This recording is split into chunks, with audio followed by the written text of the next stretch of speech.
poverty. Selfish. Watu wakapiga makelele, oh, we were governed 70 years, na British na mkoloni tutatoka namna gani? Simple things we can do to create economy for our own people. We are not thinking about it. You can talk 1,000 times about Mumiasa, about Nzoia, about Sony. These are obsolete industries. Watu wanataka to think big. Let governors come together in your sugar conference, form one company. Hata mnaweza kwenda back to Bukatet. Garanta atakuwa president. Let them come back. We have learned. Accept to get advice and accept some other people to assist you. And you create wealth for our people in this region.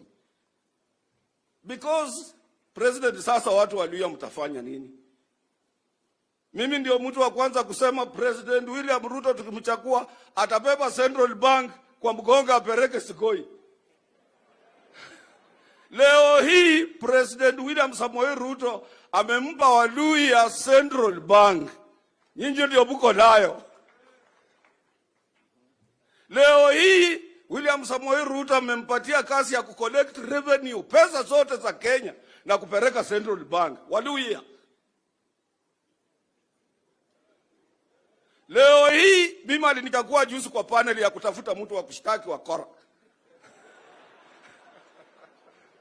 Kumpelekea jina ameappoint huyo jamaa, anatoka kijana mdogo anatoka huko Kakamega. Yeye ndiye amesimamia hiyo maneno. Sasa what are you going to go to him next time kusema we did not perform because sisi hatukuwa in a position? Mtaenda kwake kwa nini? Start thinking big. Yeah? Akikuja hapa muwe na karatasi ya kusema we want you to grant kama grant on this ABCD. As you people, you know, I was very close to Moi, more than anybody in Western Kenya. Na nilikuwa introduced kwa President Moi na baba ya Musalia Mudavadi. Na wakati nyumba za serikali zilipokuwa zinapeanwa, akaniambia wewe unaweza angalia nyumba ya serikali huko Kakamega, Bungoma tukupatie. Kama mimi, your excellency, I don't want that. I want your support. Watu wajue wewe ni supporter yangu. Nitapata pesa yangu, nitanunua ploti yangu. This is all what you need from President William Samoei Ruto.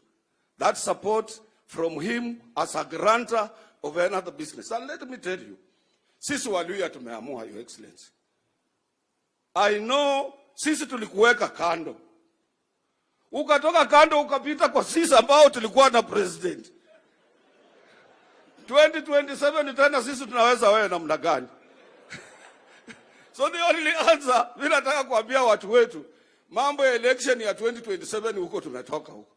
Mambo ya maandamano, wacha niongee kidogo, your excellency, Speaker of National Assembly.